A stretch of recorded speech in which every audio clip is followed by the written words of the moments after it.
All right, we are back in Studio K, and I am joined by Serenity Now. Hey, y'all. Before we get started, could I get a name and instrument introduction from everyone? Hey, I'm Zev, and I just played acoustic guitar. Hi, I'm Abby. I was singing and playing harmonica. Hi, I'm Joey. I play the electric guitar. I'm Henry. I play the drums. My name is Em, and I am the bassist. Sweet. And we just heard Siren, Rib River, Mauve, because that's what I'm going to say. Okay. I had a second where I was like, I don't know what I'm going to do, but Mauve is what's in my heart. Maybe this is controversial to the people listening, but I'm a Mauve sayer and not Mauve. And it seems... Is that It's pronounced contested? Mauve. The song is pronounced Mauve. Okay. I have a bone to pick about this. Well, what is it? Someone else said that that's what the song name should be, and we'll get into that later because we have trouble naming our songs. Yeah. True. But someone said you said Mauve, Henry. And so I've been calling it Mauve. And then today I was like, oh, we're playing it Mauve. And then everyone was like, it's Mauve. Well, and that was actually me. I was like, It was actually just you me. You all have been saying Mauve this entire time. This is the first I've heard anyone call it Mauve. And now I'm like losing my mind over it. So. Well, I hope that you can figure that out in the days to come. Thanks. And then finally the aptly titled Zev song, naturally. So are all of these songs going to be on the album that you're planning to record sometime soon? Yes, they will be. All of them. Yeah. Yay! And I, of course, need to ask, what is the album going to be called? Have you landed on a name? Well, you've already said the album name. Rib River happens to be the titular Rib River. Amazing. And is the namesake of said song the river? Is that in Wisconsin? Yeah, it's in Wisconsin. Okay, of Oh, course. Okay. Of course. Okay. A few years back, consistently, we would go on a camping trip all the way up in the North Woods of Wisconsin, and driving from Minneapolis to like Saint Germain, we'd always pass Rib River, and one year it was just way funnier than the rest of the years, and we could not stop saying Rib River all week. It was awesome. Yeah. And at that point we were like, well, if we're just gonna say it this much, it better be a song name. Yeah. It has to show up somewhere. Exactly. There's a town that I always drive past that's called Ringle. I don't know if any of you are familiar, but that was a town name that to my friends in high school, it was like the same thing. Like we just thought it was ridiculous and funny. That's a Wisconsin moment, that right there. It is. But what? Yes? I was going to add there's also a little Rib River and a big Rib River. Oh. Yeah. Yes. This I didn't know. I just knew it was in Wisconsin. I don't know where the other two are located, but like I was driving somewhere else in Wisconsin and saw Little Rib River, and then I was driving a third place in Wisconsin, and I said, I saw a big Rib River, so I just don't think I can escape the Rib Rivers. Wait, so there's little, big, and Correct. Okay. Is that true? Okay, well, it'll be true for this moment. Do you not trust my word? Maybe not. Next question. Okay, but nonetheless, the song and the album are titled Rib River. And I also heard that, as you just mentioned, naming songs is sort of a difficult process. So how do you go about that? Is there do you just kind of shoot your ideas and hope that one lands? I mean, we get a lot of placeholders and just, we write something and there's not lyrics yet, and it's just whatever random joke we're talking about at that moment usually becomes a song name. Yeah. And then, you get attached. Like Zev's song, I don't think anybody expected that to be called Zev's song. It was like, oh, I came in with something, and so for a bit it was like, oh, that's Zev's song. Yeah. And we were like, oh, we'll wait until lyrics come in, and then we'll give it a name. And by the time we had lyrics, it's like, oh, it's been Zev's song for so long. I don't know. Can't change it at that Yeah, point. it has a special place in your heart. Yeah. Well, that leads me to another question, which is, do you have a consistent process of songwriting, or is it sort of like different every time? Like, are there people who bring ideas to the group first and they're like, I have this riff and here's where I want to take it?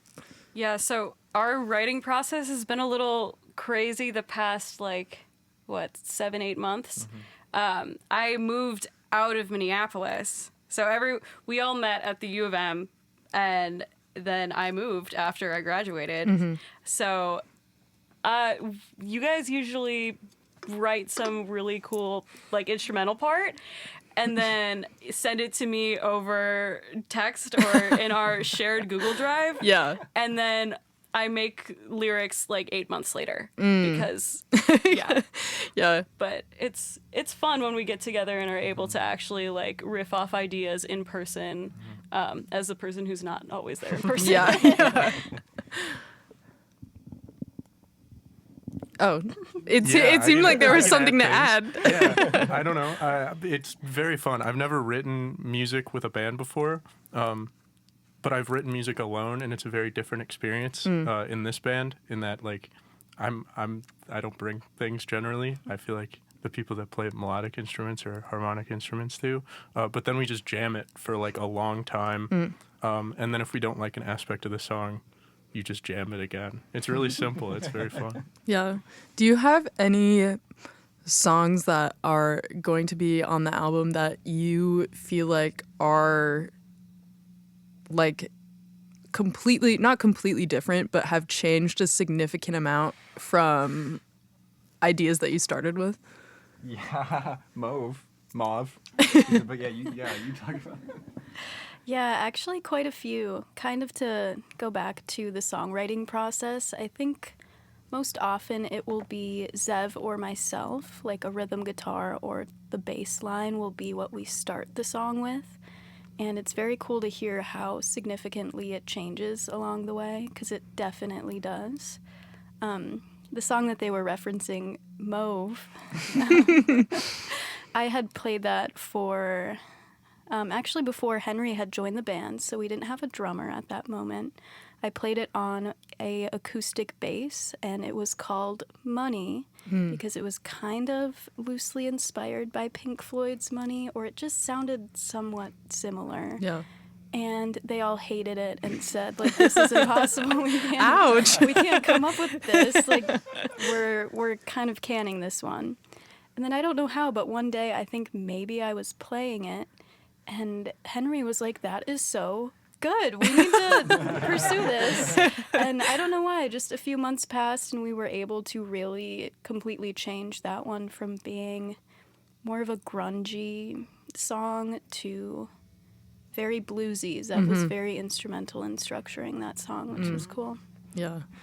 There's a lot of math. Yeah, I also have to say the way we structured that song was just ridiculous. If we have it written out somewhere and it's all in 887. 712, 812, 887. It's structured into 3 separate parts, and part 1 is 7 bars, and then it's a 12-bar blues, and then it's an 8-bar, and then it's another 8. It's ridiculous, and it took us so long and trying to find the name. I said we should call it I forget what the number was, but I added all the numbers together. And I was really gunning for that to be the name of the song, but yeah, that one. I think it's one of my favorites because I get to have a lot of fun on it, and I like the harmonica too. Yeah. Thrown on me. That's all I have to say about it. When did you decide to add the harmonica? I got a harmonica for Christmas from my partner's parents, and I don't think I've ever played an instrument with the band live, really. So I brought it. Actually, I texted y'all and was like, do we have anything in C major or A minor? And they're like, yes, money. Well, you guys texted money. So then I was like, well, I just got a harmonica, so let's try it. And it ended up being the fave for many. Yeah. Yeah. And especially because it's A, an instrumental track, and B, so bluesy, it often feels like some sort of movie score or something like that. And so I was wondering if you could score a movie that exists already, what movie would you score? And also if you had to create like a storyline for that song or like an interpolation of where that song takes you in your mind, what would it be? So it's a two-parter, and also there's a lot to think about. But Is this specifically for Mauve, or is this? Well, I think you want us to say about the James Bond. yeah, that's a good way to start. While I think about. Sure. So we have a different song, one that we didn't play today, that also doesn't have a name, but we come up with little phrases. This one I wrote as James Bond West because it sounds like if you That's put awesome. a James Bond West film in the Western. But when we were working on it one day, I was just being really annoying, and I kept saying, like, imagine this, like, Joey, you have to imagine you're a cowboy with the love of your life on a horse, and you're going to Area 51, and this is at this point in this song, this is happening at this point in the song, this is happening. We ended up taking a recording of Joey just kind of manically explaining, and this happens, and then this happens, and then this. And then we sent that to Abby and was like, you have to write lyrics that encapsulate this. I did do it. Does anyone have a movie that exists that they would want to write songs for? I know that's tough. Yeah. But when I was thinking about it, I just was wondering, like, off the top of your head. I think, like, if we were to do that, and I want to speak for everyone here, but just based off of that and based off of kind of the sound we have, I do think, I don't know if I can think of anything specifically, but I would love to do like a weird ambient score for a spaghetti western. And like, so it's like there's no actual talking, like all the dialogue is cut out and it's just the music. And we're just kind of like playing over the movie while it's going, because I feel like that would fit visually the most. Yeah. I agree. That or like a Seinfeld episode. That's true. Well, naturally. Yes.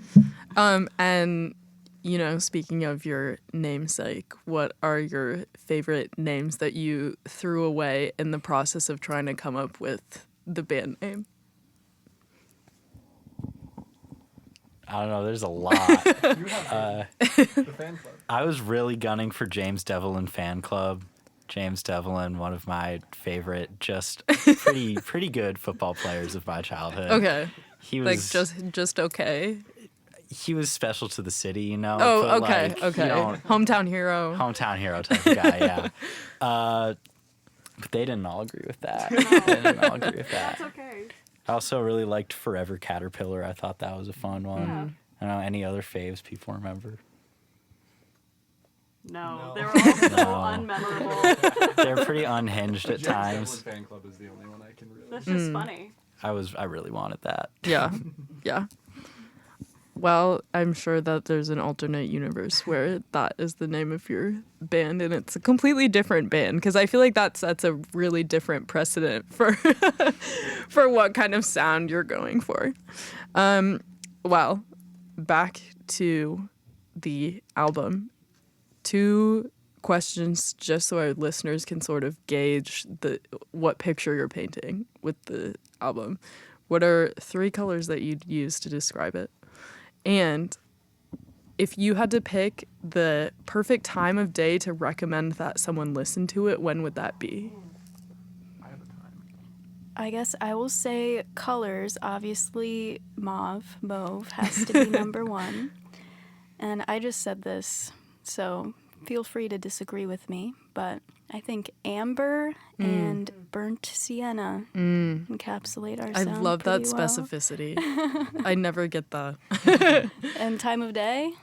I say like 8 p.m. like right, especially like, I don't know. I feel like we talked a lot about our band being kind of like fall coded, but also I think it could be like 8 p.m. on like after a really hot summer day when it's starting to cool down a little bit. Just that kind of like malaise sort of twilight time. You can kind of start seeing the stars. It makes me think of the like grocery store parking lot sky Or when you're going to Yeah. the grocery Yes. store Yeah. and it's the most beautiful thing Absolutely. you've ever seen. Yeah. But or like you climb a mountain and then it's just cloudy. Yeah. Like I would go for like Yeah. that time of day. Yeah. When you're in the grocery That's store kinda parking lot. where I was Yeah. going I with feel it. like those two things are concurrent. I appreciate the vividness of those answers too. That painted a picture for sure. Okay, and then to round out our time together, everyone's favorite question. You get to build a 4-group bill, including your group. Who are you choosing and why and what venue? And the world is your oyster. Dead or alive, existent or Are we non-existent. doing one band for each person? That works too. They said 4, including Serenity Now. That's true. We have trouble having similar tastes because we all like similar music, but not the same bands. Yeah. It's straight down the middle. Like 2 people will like something, and then 2 people will hate it, and then the third will be like, If we ever want to cover something, it's a nightmare. Yeah, that's true. I'll say the first band. I'll take one for the team for everybody. The Beatles. Well, yes, naturally. I thought you'd say Cindy Lee.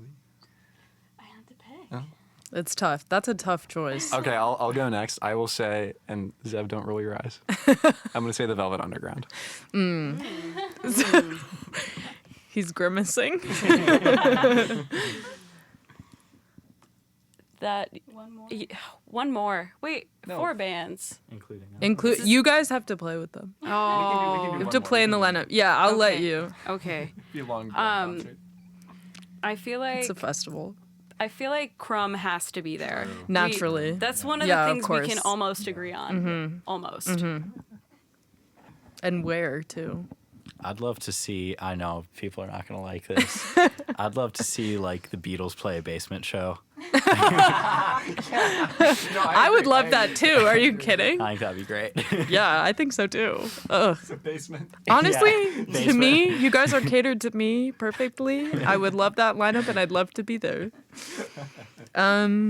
Before we go, anything you want to tell the people in the world about in the future of Serenity Now? We are recording soon. So all those songs will be recorded and released on streaming services at some point in the relatively near future. So that's pretty cool. That is pretty cool if I do say so myself.